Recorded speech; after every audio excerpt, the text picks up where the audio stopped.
Hello guys. तो आज हम बात करेंगे कि जो पीएचडी होती है या फिर कोई भी रिसर्च होती है in general abroad versus India में क्या डिफरेंस है।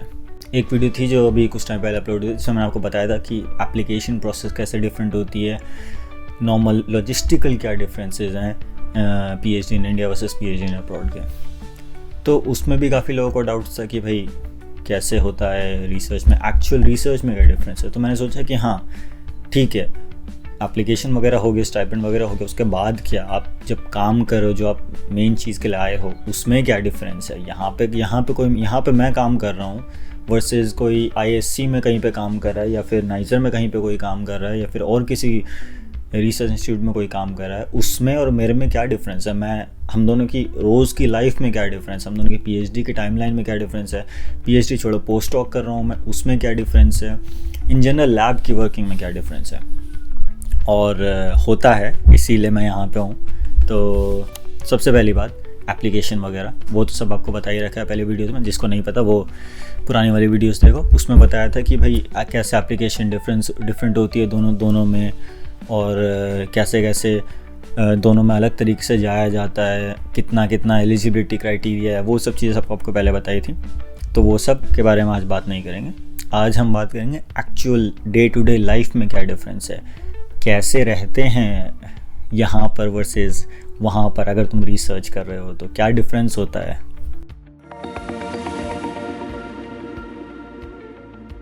पीछे थोड़ा सा अलग दिख रहा होगा, जैसे ये मेरा प्लांट है, बेचारा मर रहा है, इसको थोड़ा बचाने की कोशिश करी जा रही है।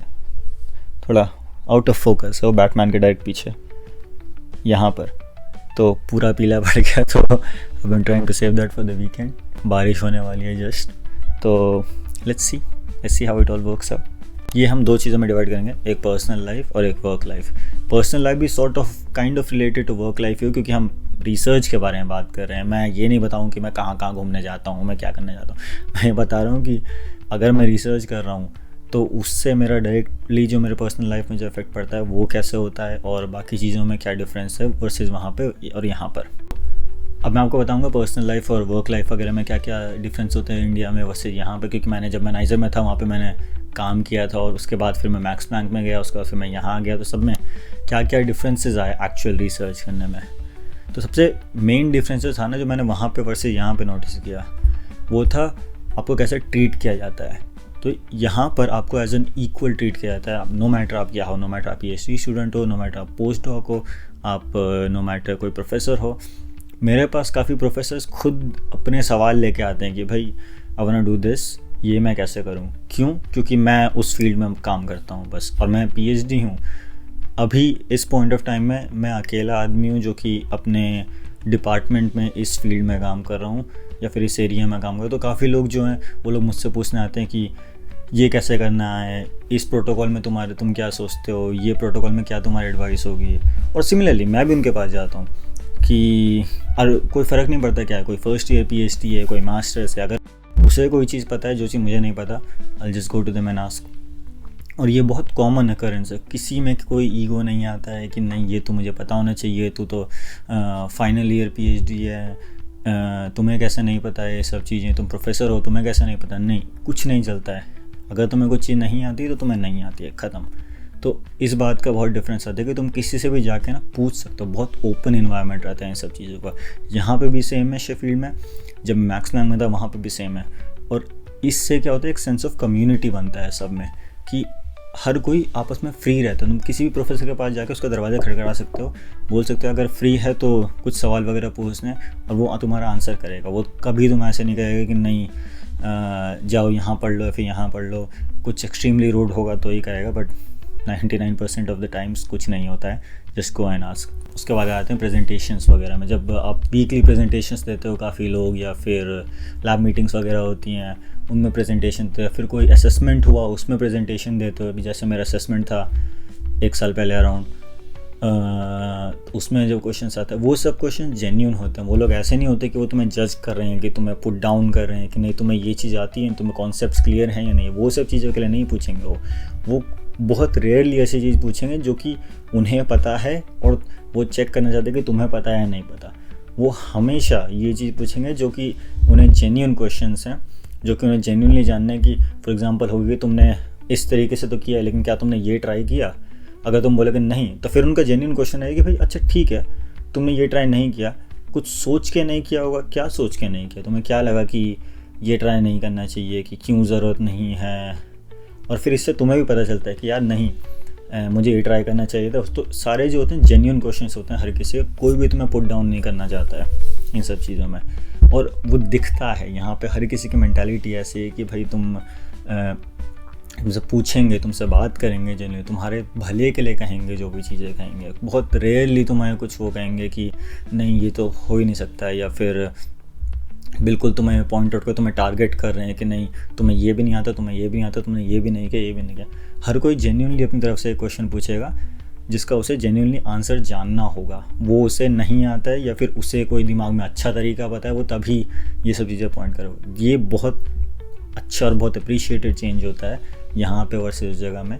यहाँ पे हर कोई जेन्युइनली क्यूरियस है और हमेशा तुम्हें पुट डाउन करने की कोशिश नहीं कर रहा है कि तुमने ऐसा किया, तुमने ये नहीं किया, वो नहीं किया। It's not like that. बाकी अब आते हैं टाइमिंग में।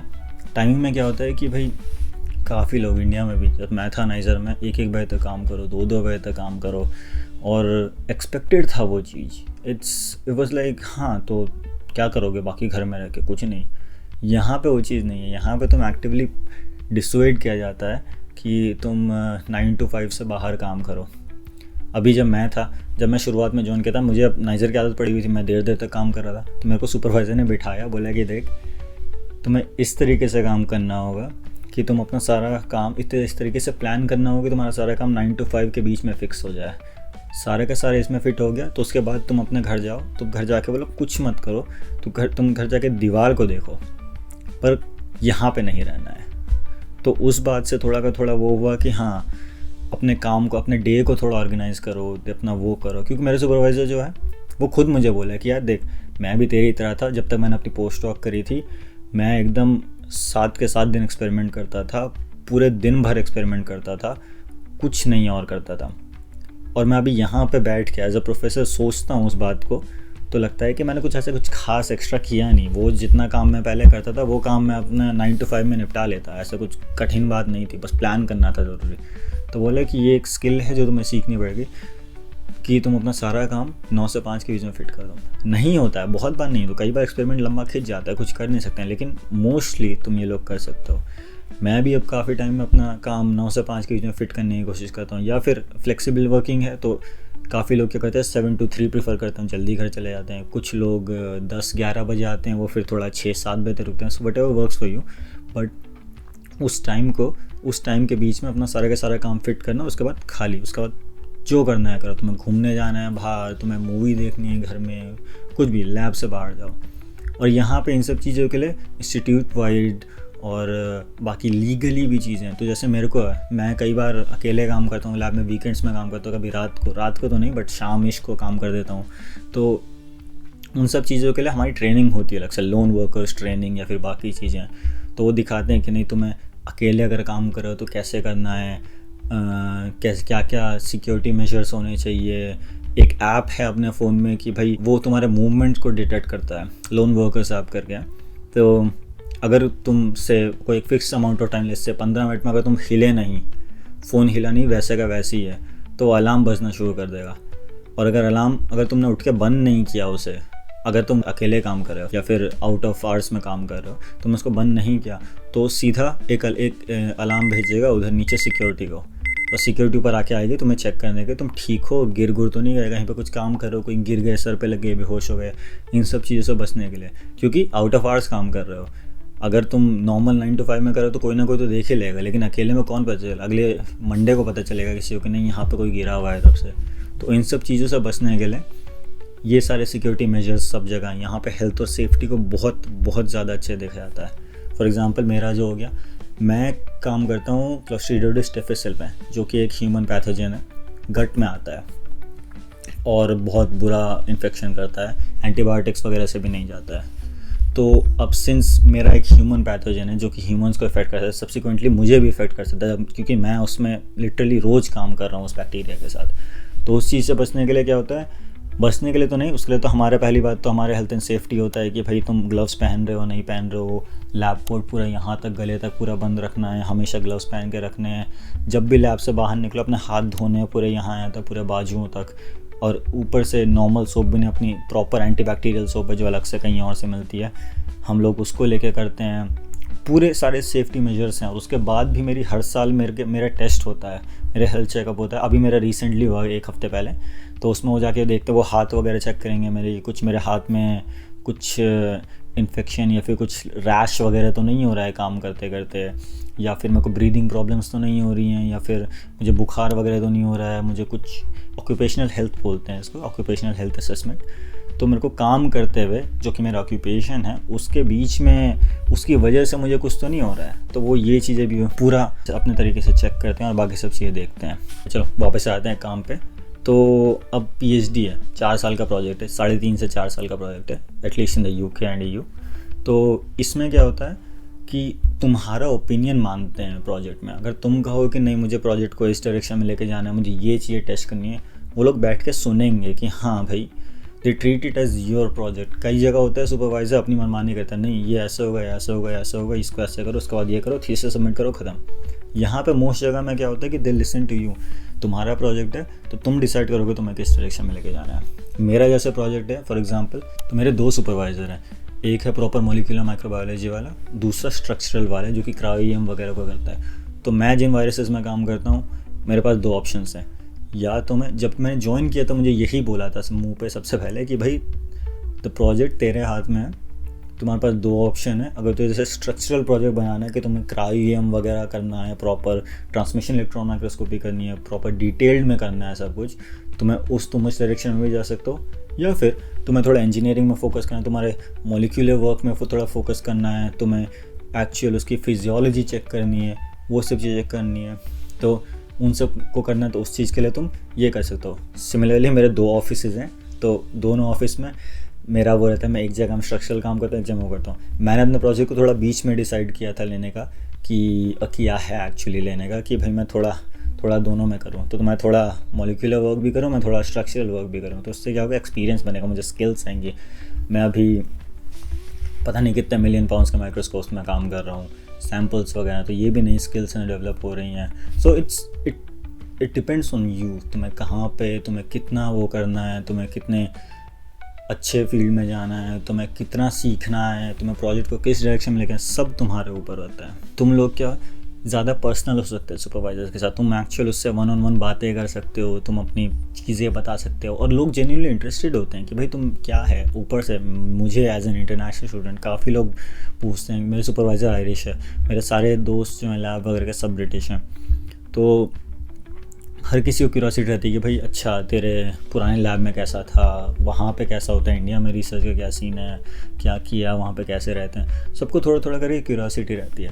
तो तुम काफ़ी पर्सनल हो सकते हो अपने सुपरवाइज़र के साथ, चीज़ें वगैरह। अभी जब मैं यहाँ पे लैंड किया था यूके में पहली बार, जब मैं इंडिया से आया था 2023 अक्टूबर में, सितंबर में एक्चुअली, तो जब मैं आया था तो मेरा सुपरवाइज़र मुझे लेने के लिए आया, पिक करने के लिए आया था एयरपोर्ट में। तो मैनचेस्टर एयरपोर्ट है, around 1 hour I guess 30 kilometres, और मैं नया कंट्री में आया हूँ, मेरे पास ट्रेन कैसे करनी है ये नहीं पता है, कहाँ जाना है ये नहीं पता है। तो वो पूरा यहाँ से ड्राइव करके गया पूरा उधर 30 किलोमीटर्स तक, वहाँ पे मुझे पिक किया सुबह के 6 बजे, तो मतलब वो 4 कुछ बजे, 4-4:30 बजे निकला होगा यहाँ से, और फिर वहाँ से पिक करके मुझे अपने अकोमोडेशन के सामने ड्रॉप किया। और उसका आर्ग्यूमेंट ये था कि भाई तो कॉन्टिनेंट से चेंज करके आ रहा है, तो बोला मैं इतना तो कर ही सकता हूँ कि यहाँ से तुझे पिकअप करने के लिए आ जाऊँ वहाँ तक।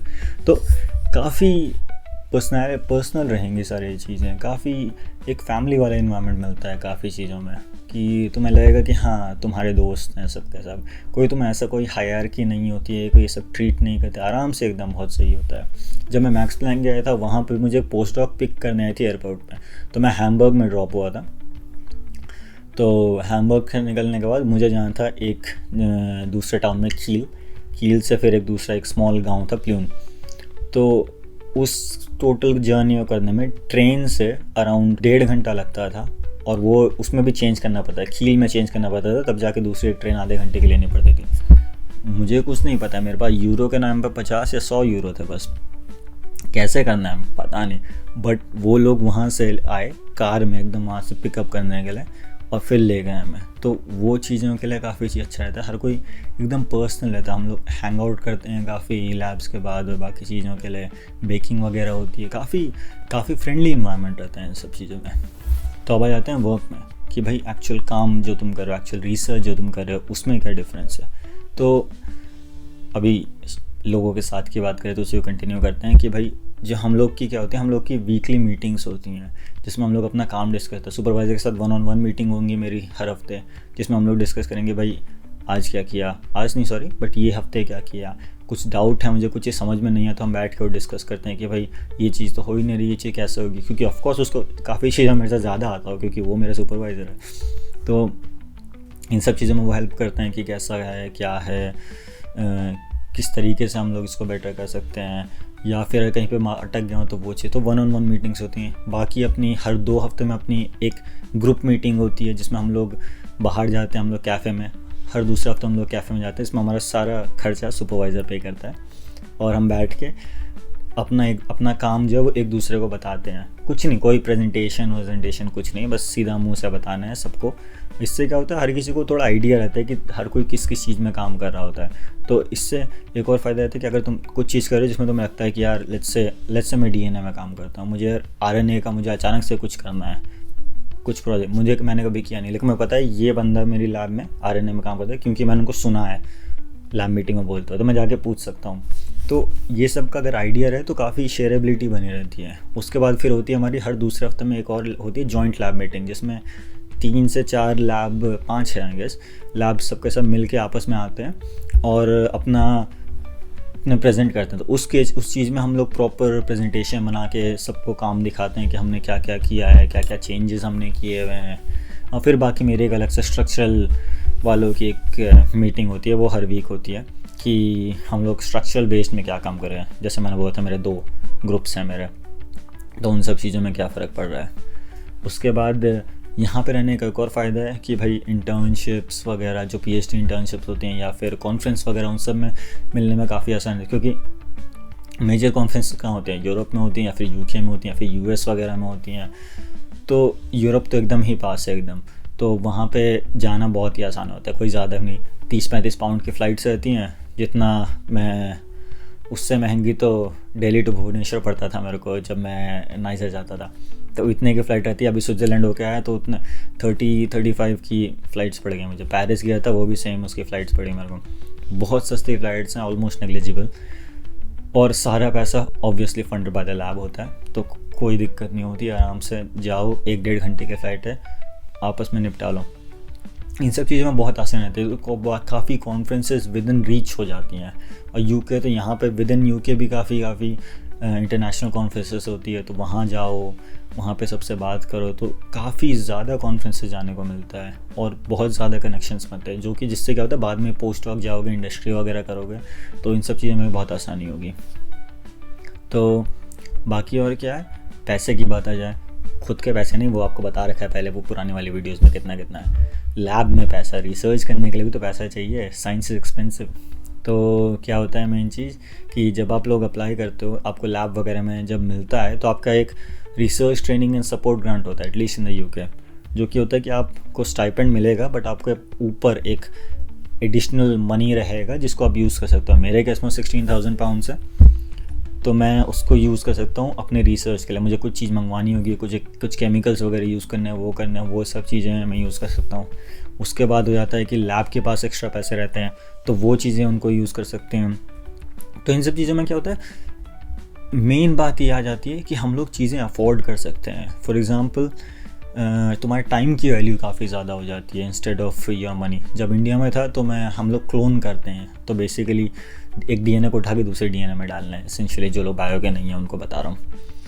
तो काफ़ी लोग क्या करते हैं, हाथ से करते हैं उसको। मैं भी हाथ से करता था, मेरे 6-7 महीने उसमें गए थे जब मैं मास्टर्स कर रहा था अपने क्लोनिंग में, सिर्फ क्लोनिंग में।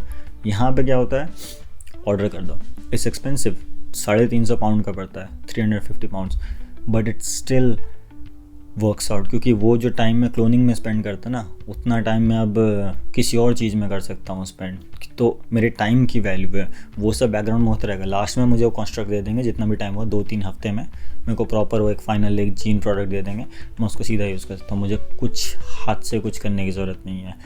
तो ये सब चीज़ों में तुम्हारे टाइम की काफ़ी वैल्यू हो जाती है। आपको कुछ चीज़ें मंगाने, कुछ केमिकल से मंगवाने, तो आपका पोर्टल है पूरा का पूरा। इंडिया में क्या होता है, आपको वेंडर्स के साथ बात करनी पड़ेगी, वो कहेंगे नहीं इतना है, फिर उनके साथ वो करोगे, बातें करोगे, नहीं इतना है, इतने में दे दो, ये सब करते PhD स्टूडेंट्स वगैरह करते हैं काफ़ी, इतने में कर दो। फिर उसके बाद आपको एक एडमिन स्टाफ से बात करनी होगी, नहीं ये इतने में, बहुत बहुत कॉम्प्लिकेशंस हैं। यहाँ पे क्या हमारा एक सिंपल वेब पोर्टल है, जैसे अमेज़ॉन की तरह होता है, उसमें सर्च करो तुम्हें क्या चाहिए, सर्च करो, वहाँ पे आया तो ठीक है, मोस्ट चीज़ें आ जाती हैं, 99.9% चीज़ें उसमें आ जाती हैं। कुछ स्पेसिफिक चाहिए तो सीधा कंपनी से बात करके भी ऑर्डर कर सकते हो, उसमें भी कोई दिक्कत नहीं आती है। बट उस वेब पोर्टल में डालो, जो कि बेसिक चीज़ें हैं वो सब उधर मिल जाती हैं, वेब पोर्टल में डालो, ऑर्डर करो, सीधा ऑर्डर, 4-5 दिन में आपके हाथ में वो चीज़। तो कुछ भी कॉम्प्लिकेटेड नहीं है, इन्होंने चीज़ें जितनी सिंपल हो सकती है उतना सिंपल इन्होंने बनाने की कोशिश करी है। उन चीज़ों का बहुत बेनिफिट मिलता है हमें कि एज इन टाइम सेव होता है अपना। हम लोग जितना, जब मैं नाइजर में था, हम लोग प्राइमर्स ऑर्डर करते, जो कि DNA के स्ट्रैंड्स होते हैं एसेंशियली, वो करने में कई बार लगाते थे, वो 1-1 महीना 2-2 महीने लगाते थे कई बार। यहाँ पे आके वो लोग 3 या 4 दिन में कर देते हैं। सीक्वेंसिंग के लिए भेजना होगा, रोज़ सीक्वेंसिंग के लिए चीज़ें जाती है अपनी, वो 3-4 चीज़ें बहुत फास्ट हैं इन चीज़ों में, क्योंकि यहाँ पे लोग करते हैं वो चीज़, यहाँ पे वो कंपनीज ही यहाँ बेस्ड हैं सारी की सारी, तो बहुत फास्ट हो जाती हैं चीज़ें। उसके बाद क्या होता है, एक और चीज़, आपकी पर्सनल डेवलपमेंट में फोकस होता है और ट्रेनिंग में फोकस होता है, इंस्टेड ऑफ जस्ट काम करो। तो जैसे मेरा है, हमारे उसमें एक चीज़ होती है DDP करके, तो डॉक्टर डेवलपमेंट प्रोग्राम होता है, तो एज ए नेम सजेस्ट हमारी ट्रेनिंग के लिए होता है। तो उसमें मैं कुछ भी सीख सकता हूँ। मैं बायो वाला हूँ प्रॉपर, मुझे पाइथन सीखनी है, मान लिया मुझे डेटा साइंस सीखनी है, तो मैं वो चीज़ अलग से कोर्सेज कर सकता हूँ, और वो लोग कोर्स करवाते हैं, और ये सब फ्री ऑफ कॉस्ट होता है। पूरा यूनिवर्सिटी के लेक्चर्स होंगे, तुम जाके उनको अटेंड करोगे, तुम पूरा सीखोगे। तुम्हें लैंग्वेजेस सीखनी है, तुम लैंग्वेज सीख सकते हो। तुम जानोगे कि हाँ तुम्हें जर्मन वगैरह सीखनी है, तुम जर्मन सीख सकते हो, पूरा फ्री ऑफ कॉस्ट रहता है। तुम्हें काफ़ी चीज़ रहती है जो तुम सीख सकते हो। तुम्हें कोई अलग से ट्रेनिंग चाहिए कि जिसमें तुम्हें 3 महीने जाना पड़ेगा, वो सब कर सकते हो। तुम्हें लगता है कि तुम्हें यार तुम्हारे प्रोजेक्ट से डायरेक्टली रिलेटेड कुछ चीज़ नहीं है, लेकिन तुम्हें स्टिल सीखनी है, तुम्हें थोड़ा सा फिजिक्स सीखनी है, तुम्हें थोड़ी सी मैथ सीखनी है, तुम वो सब चीज़ें कर सकते हो। तो ये सब ऑप्शंस हैं, आपको नेसेसरीली अपने प्रोजेक्ट में घुस के नहीं रहना है, बहुत सारे ऑप्शंस होते हैं, इसमें आप चीज़ें सीख सकते। और वो लोग पूछते हैं, जब आप एंड करोगे ना PhD, ये लोग पूछेंगे कि तुमने एक्स्ट्रा क्या किया है। ये सब तो ठीक है, प्रोजेक्ट तो किया है, एक्स्ट्रा क्या सीखा तुमने। और वो लोग ट्रेनिंग करवाते हैं, वो लोग सिखाते हैं तुम्हें कि भाई इसके बाद PhD के बाद तुम लोग क्या क्या कर सकते हो, तुम्हारे ऑप्शंस क्या क्या हैं, तुम क्या क्या चीज़ें सीखे हो, तुम लोग अपना CV कहाँ दे सकते हो, कैसे कैसे कंपनीज़ में अप्लाई कर सकते हो, वीज़ा वगैरह क्या है इशू, सब चीज़ें वो लोग बताएंगे और अच्छे से बताएंगे। तो ये सब चीज़ें सॉर्ट ऑफ कंपलसरी होती हैं। तो तुम्हें काम के साथ साथ अपना पर्सनल डेवलपमेंट में भी बहुत अच्छे से फोकस करना होगा, और वो लोग इंसिस्ट करेंगे तुम करो। ये सब चीज़ें बहुत अलग हुई जो मुझे इंडिया से लगी हैं। उसके बाद फाइनल चीज़ आती है, अगर तुम पढ़ाओ, तो फॉर एग्ज़ाम्पल अगर तुम अलग से कुछ क्लासेस, जैसे मैं यूनिवर्सिटी में कई बार क्लासेस लेता हूँ बैचलर्स लोगों की, first year, second year, third year शायद, नॉट श्योर, बट हाँ उन सब की क्लासेस लेता हूँ। तो उन सब चीज़ों के लिए पहली बात एक्स्ट्रा पैसे मिलते हैं, और second of all in that way I am officially employed by the university, कि वो मेरा एज अ जॉब में जा रहा है, वो मेरा प्रॉपर वर्क एक्सपीरियंस में जा रहा है। तो उन सब चीज़ें में आता है वो, प्लस मुझे पैसे एक्स्ट्रा मिलते हैं, सो दैट्स ऑल्सो नाइस। फिर आपका हो गया, आपको सुपरविजन का भी वो मिलता है बेनिफिट्स। तो अभी जैसे मैंने एक ग्रांट के लिए अप्लाई किया है, जिसमें मैं एक स्टूडेंट लूँगा फॉर द समर, और उसमें फिर हम लोग अपना रिसर्च करेंगे। तो इससे क्या होता है कि हम लोग प्रॉपरली ग्रांट्स वगैरह जब आप अप्लाई करोगे, तो ग्रांट्स वगैरह बहुत एसेंशियल पार्ट है। ग्रांट्स वो चीज़ हैं जो आपको पैसा देती हैं लैब में। अगर आपका सुपरवाइजर भी ग्रांट्स के लिए अप्लाई करेगा, 1 मिलियन 2 मिलियन 3 मिलियन इतने के लिए ग्रांट्स के लिए अप्लाई होते हैं, ताकि आप अपने लैब की रिसर्च कर सको। तो उसमें कुछ नहीं होता, आपको बस एप्लीकेशन डालनी होती है कि भाई मुझे ये करना है, मुझे पैसे दो।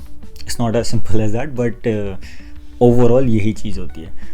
तो मैंने अभी से वो चीज़ अप्लाई करी है। तो ये लोग एक्टिवली प्रमोट करते हैं, वो लोग कहते हैं कि नहीं तुम करो, तुम सीखो कैसे कैसे करते हैं ये सब चीज़ें, ताकि तुम बाद में इन चीज़ों को यूज़ कर सको। तुमने पहले से किया हो तुम्हें बाद में बहुत आसानी होगी ये सब चीज़ें करने में। तो इन सब चीज़ों को प्रमोट करते हैं, तुम्हारा एक डेवलपमेंट होता है वो जो लोग प्रमोट करते हैं। तो इन सब चीज़ों की वजह से ना मुझे इधर का बाहर का इन्वायरमेंट सब जगह का नहीं होता, ऑफ कोर्स एक्सेप्शंस होंगे, बहुत बुरे सुपरवाइज़र्स होंगे, बहुत बुरे यूनिवर्सिटीज़ होंगे, बट मेजर केसेस में, बहुत काफ़ी सारे कॉमन केसेस में यही सब होता है कि वो लोग प्रमोट करते हैं तुम्हारा डेवलपमेंट, वो लोग प्रमोट करेंगे तुम अच्छे से रहो, तुम्हारा मेंटल हेल्थ ठीक रहे, तुम काम में ना घुस जाओ, तुम थोड़ा एंजॉय भी करो लाइफ को। और ये चीज़ बहुत अच्छी लगती है मुझे compare to when I was in India, when I was in Niger. तो ये मैं पुट डाउन नहीं कर रहा हूँ इंडिया को इस वीडियो से, बट मैं ये कहना चाहता हूँ कि अगर आपको लगता है, क्योंकि इंडिया में बहुत अच्छे अच्छी लैब्स हैं, मैं खुद जानता हूँ बहुत अच्छी लैब्स हैं, यहाँ से काफ़ी अच्छी लैब्स है उस जगह में, जो कि एकदम फ्रेंडली इन्वायरमेंट बना रहता है। नाइजर में ही बहुत अच्छी ऐसी लैब्स हैं जहाँ पे बहुत फ्रेंडली इन्वायरमेंट रहता है, एकदम कूल सी लैब्स हैं एकदम, कि तुम्हें लगेगा कि तुम पता नहीं कहाँ आ गए हो, सब पूरा फ्रेंडली। लेकिन काफ़ी केसेस में ऐसा होता है कि वहाँ पे ऐसा नहीं भी होता है। तो उस केस में ना ऑप्शंस अवेलेबल हैं, बाहर बहुत सारे लोग हैं जो कि तुम्हें बहुत अच्छे से ट्रीट करेंगे और काफ़ी चीज़ें तुम्हें देंगे, बस तुम्हें मेहनत करनी है। अब मेहनत कैसे करोगे? इंटर्नशिप अप्लाई करो, PhD अप्लाई करो, कोर्सेज़ वगैरह मैं लेता हूँ कई बार से एक्स्ट्रा के। इस बार भी हम नया कोर्स शुरू करने वाले इंटर्नशिप वर्कशॉप का, तो उसमें भी जो लोग जस्ट शुरुआत कर रहे हैं अपना नाइजर में घुसने की, वो लोग भी अप्लाई कर सकते हैं उस चीज़ के लिए। और हम लोग प्रॉपर जाएंगे उसमें कि कैसे कैसे आप लोग इंटर्नशिप अप्लाई करो, कैसे मैंने किया था, क्योंकि मैं मैथ्स प्लान गया, मैं यहाँ आया, ये चीज़ मैंने कैसे करी, उन सब चीज़ों में हम लोग डिटेल में बात करेंगे। बट इन सब चीज़ों में फोकस करो और will see you next time, bye bye.